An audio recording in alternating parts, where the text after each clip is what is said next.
Hello students, आज का हमारा टॉपिक है गुणनखंड। तो आज के इस वीडियो में हम लोग गुणनखंड सीखने जा रहे हैं। बहुत ही इजी तरीके से हम लोग गुणनखंड को सीखेंगे। तो आज जो हम इस वीडियो में 2 सवाल लिए हैं गुणनखंड का, इनको पूरा विस्तार तरीके से हम लोग सॉल्व करना सीखेंगे। तो अगर आपको गुणनखंड में कुछ भी नहीं आता है तो भी आप आज गुणनखंड सीख जाएंगे। तो वीडियो को पूरा अंत तक देखिएगा ताकि ये कॉन्सेप्ट जो है आपका क्लियर हो पाए। बहुत ही सिंपल कॉन्सेप्ट है, केवल थोड़ा सा आपको समझना है। चलिए, गुणनखंड के लिए 1-2 बातें हैं जो आपको ध्यान रखना है, बस इसमें और कुछ नहीं है। जैसे यहाँ पर दिया हुआ है 6x² प्लस 17x प्लस 5 का क्या करना है, आपको गुणनखंड करना है। यही करना है। देखिए, गुणनखंड में क्या किया जाता है। सबसे पहला काम कि ये जो x² का गुणांक है, यहाँ पर क्या है, देखिए ये क्या है x², इसके साथ में गुना में क्या है 6, उसके बाद ये है x वाला पद, ये है अचर पद। तो x² के गुना में जो भी अंक रहेगा उसको अंतिम वाले यानी कि अचर पद से गुना कर देना है। तो ये आपस में दोनों गुना हो जाएगा, x² का गुणांक और अचर पद, ये दोनों गुना होके कितना हो गया 30। ठीक है ना, गुना होके कितना हो गया 30। अब देखिए ये जो 30 आया है, अब इस 30 को हमें क्या काम करना है, टुकड़ों में बांट देना है, टुकड़ों में तोड़ देना है। ठीक है ना, तो 30 क्या होगा, टुकड़ों में टूटेगा। जब 30 को हम तोड़ेंगे तो क्या हो जाएगा, 30 को तोड़ने के बाद हमें क्या करना है कि 17 जोड़ने के बाद 17 होना चाहिए। ऐसे ऐसे टुकड़ों में तोड़ेंगे कि जोड़ने के बाद 17 होनी चाहिए और गुना करने के बाद 30 होना चाहिए। देखिए 30 को गुना के रूप में क्या क्या लिखा जा सकता है, तो 30 गुना 1, उसके बाद 15 गुना 2, उसके बाद इसको और क्या लिख सकते हैं 6 गुना 5। ठीक है, और कुछ लिख सकते हैं क्या, हाँ 10 गुना 3। ठीक है ना, तो देखिए 30 को गुना के रूप में इतना लिखा जा सकता है, इतना लिखा तो जा सकता है, लेकिन 30 को जोड़ने पर ये बीच वाला अंक आना चाहिए। ध्यान रखना है आपको कि जोड़ने पर आपको कितना आना चाहिए, बीच वाला अंक, और गुना करने पर इतना आना चाहिए, कितना 30।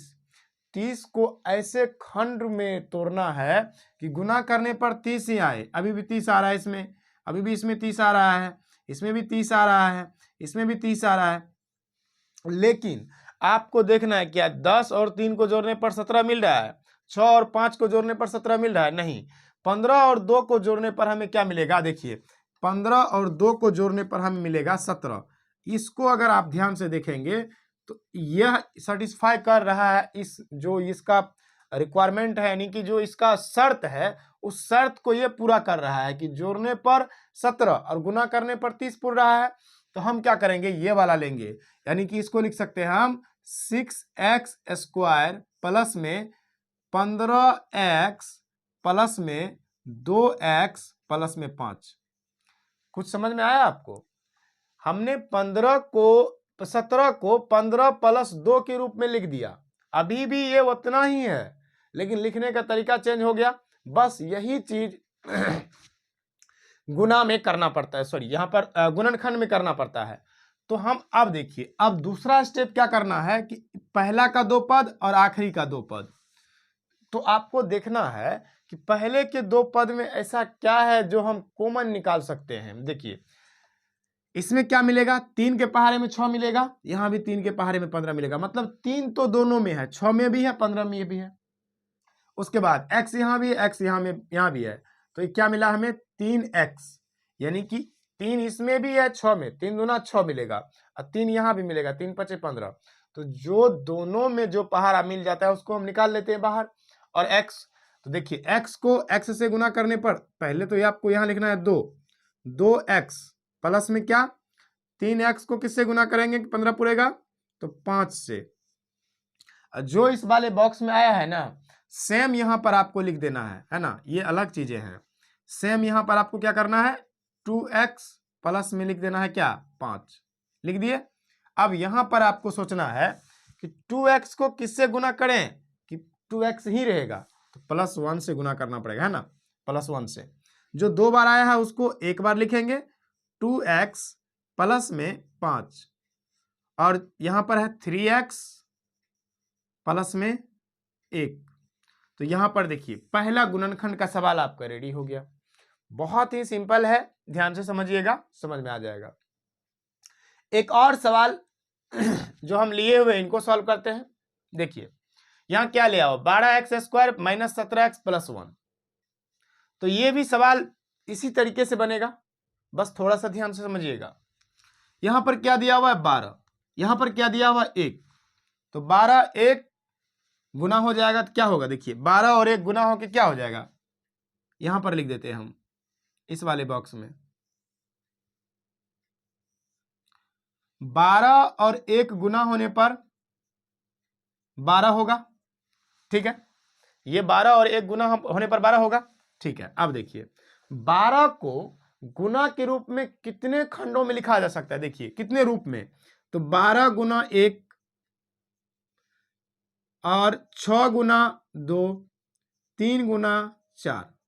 इसके अलावा इसको और कुछ लिखा जा सकता है क्या, नहीं। 3 गुना 4 या 4 गुना 3, 2 गुना 6 या 6 गुना 2, बात एक ही होता है।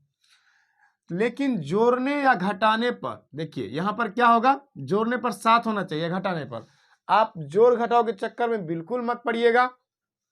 आपको केवल इतना ध्यान रखना है कि हमें कितना चाहिए, 7 चाहिए। तो देखिए 4 और 3 को जोड़ने पर आप अभी माइनस को मत देखिए, अभी देखिए कि 7 किस कॉम्बिनेशन में पूर रहा है।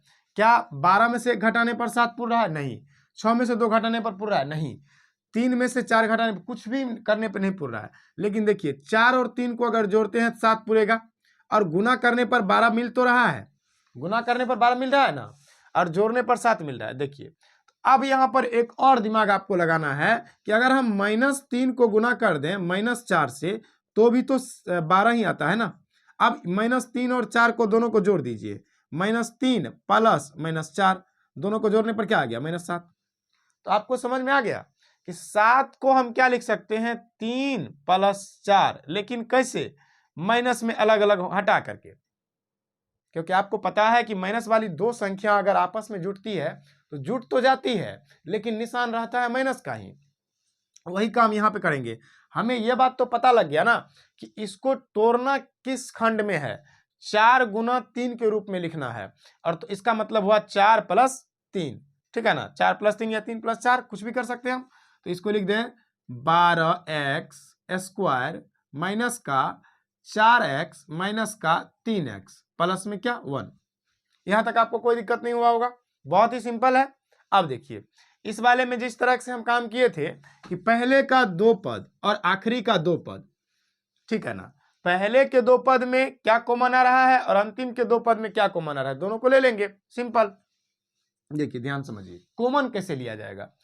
तो कॉमन लेने के लिए आपको क्या काम करना है कि यहां पर सोचना है कि कौन ऐसा पहाड़ा है जिसको पढ़ने पर 12 भी मिले और 4 भी मिले। तो सिंपल 4 ही मिलेगा ना। देखिए 4 को पढ़िएगा तो 12 मिल जाएगा, 4 तो मिल ही रहा है। तो देखिए यहाँ पर x तो दोनों में है, तो यहाँ हो जाएगा 4x कॉमन आ गया। 4 को कितना बार पढ़ेंगे तो 12 पूरेगा, 3 बार, x का x माइनस का 1, क्योंकि 1 से गुना करेंगे तभी तो 4x होगा ना। सेम इस वाले बॉक्स में आप डाल दीजिएगा 3x माइनस का 1। अब सोचिए कि 3x को किससे गुना कर दें कि फिर से 3x रहेगा, तो -1 से, क्योंकि यहाँ माइनस लाना है ना। तो 2 बार वाले को 1 बार लिख दीजिएगा और इसको फिर 1 बार, क्या हो गया 4x माइनस 1, है ना। देखिए कोई भी सवाल आवे अब आपको इसमें कोई भी तरह की समस्या नहीं होगी। मुझे उम्मीद है कि अभी तक अगर आप वीडियो को देख रहे हैं तो निश्चित रूप से आपका गुणनखंड का एक कंसेप्ट क्लियर हुआ होगा। अगर वीडियो अच्छी लगी तो वीडियो को लाइक करिएगा, चैनल को सब्सक्राइब करिएगा, और मिलते हैं एक नेक्स्ट वीडियो में एक नए टॉपिक के साथ। तब तक के लिए थैंक यू।